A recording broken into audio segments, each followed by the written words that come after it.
এনসিপির নাসির বলেছে ৭১ টিভি গণ অভ্যুত্থানে পাশে ছিল। আমি আসলে খুঁজতেছিলাম যে এনসিপির পাশে ৭১ টিভি আসলে কিভাবে ছিল। আসলে এনসিপির নেতারা যে গণ অভ্যুত্থানে কতটা অংশ নিয়েছিল তার প্রমাণ হলো এই বক্তব্য। ৭১ টিভি যেই স্টাইলে গণ অভ্যুত্থানের পাশে ছিল, আমার মনে হয় ঠিক একই স্টাইলে এই যে ডারবি নাসির এনসিপির নেতারা তারাও মনে হয় ওইভাবে গণ অভ্যুত্থানের পাশে ছিল।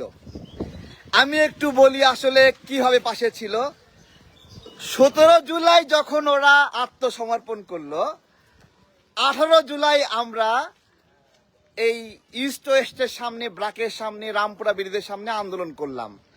তখন এই সমন্বয়করা কিছু ছেলেপেলে পাঠিয়েছিল, জুনিয়র সমন্বয়ককে পাঠিয়েছিল যে তারা তো আন্দোলন করছে না, আমরা কেন আন্দোলন করছি, এবং তারা আমাদেরকে আন্দোলন বন্ধ করতে বলল, আমাদেরকে শেখ হাসিনার বিরুদ্ধে ষড়যন্ত্র বন্ধ করতে বলল তাদের আন্দোলন সরকার পতনের আন্দোলন না, আমরা কেন সরকারের বিরুদ্ধে ষড়যন্ত্র করছি। সমন্বয়কদের পাঠানোর টিম আমাদেরকে বলল।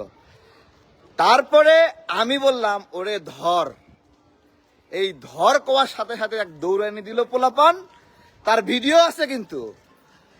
এরপরে তো যা হবার হওয়ায় সব ভেঙে গেল। এটা দেখেন, এই যে নাসির, এনসিপির নেতারা, এরা যারা আছে, এরা যে গণ অভ্যুত্থানে অংশ নেয়নি, এরা যে গণ অভ্যুত্থানের পক্ষে শক্তি ছিল না, এরা যে আপনার হলো আমাদের বিজয়ের অংশীদার ছিল না, একটা ছবি দেখা ভাই, একটা ছবি। তোরা যে গণ অভ্যুত্থানে অংশ নিয়েছিস, একটা ছবি দেখা ভাই প্লিজ, ঠিক আছে? কোন রোডের কয় নাম্বার গলিতে তোরা হলো আন্দোলন করেছিস?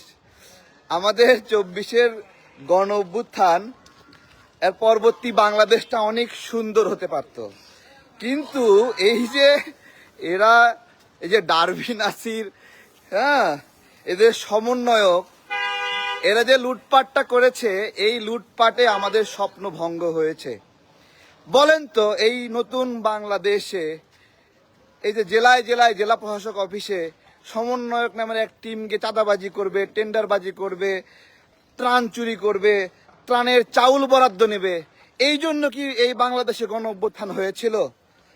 এই গণ অভ্যুত্থানের পরে সচিবালয়ে ঢুকে কিছু বাচ্চা ছেলে পেলে তারা হলো এখানে নিয়োগ বাণিজ্য করবে, এখানে বদলি বাণিজ্য করবে, এই জন্য কি এই গণ অভ্যুত্থান হয়েছিল?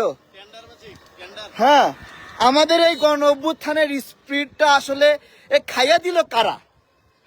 খায়াটা দিল কে? বুঝছেন? আমাদেরকে বলে তোরা খাইতে না পারে চিল্লাস, তার মানে ওরা স্বীকৃতি দেয় যে আমরা খাই নাই, নাকি? হ্যাঁ, ওরা স্বীকৃতি দেয় নিজেরাই যে আমরা খাই নাই। এখন আমাদের কথা হলো, আমরা তো খাই নাই, আমরা আগেও না খেয়েছিলাম, তখন তোমরা আবার খেয়েছিলা, ঠিক আছে? এখন নতুন নাটক যেটা, সেটা আপনাদেরকে বলি।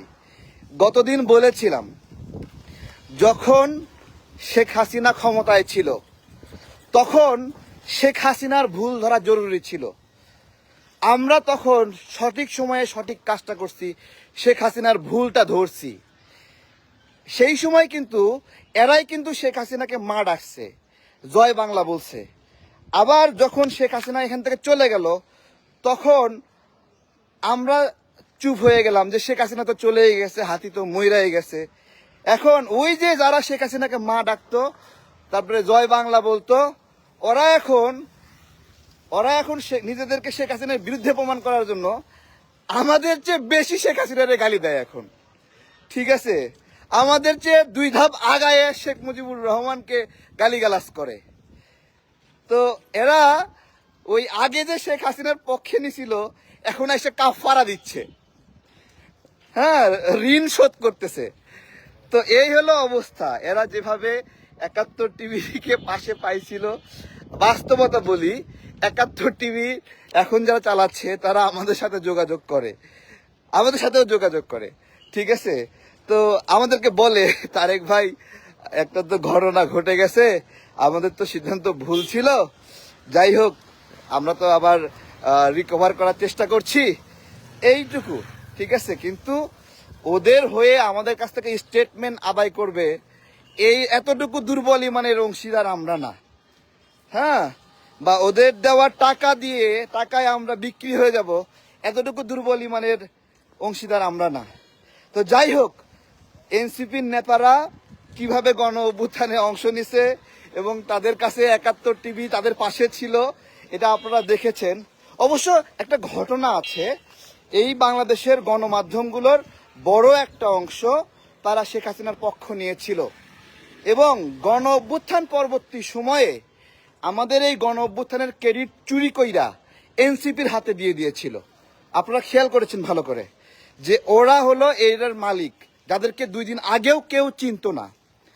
এই জায়গায় এই গণমাধ্যমগুলো এই ডারবি নাসিরের পাশে ছিল, যে ডারবি নাসির গণ অভ্যুত্থানে অংশ না নিয়েও এই মিডিয়াগুলো তাকে ফোকাস করছে, তাকে মহানায়ক বানায় দিছে। এই উপায়ে এনসিপি পাশে এই গণমাধ্যমগুলো গণ অভ্যুত্থানের সময় ছিল, তবে গণ অভ্যুত্থানের সময় না, গণ অভ্যুত্থানের পরে এদের পাশে ছিল। এইটা এইভাবে বলা লাগতো। ভালো থাকবেন, বিদায় নিচ্ছি, আসসালামু আলাইকুম।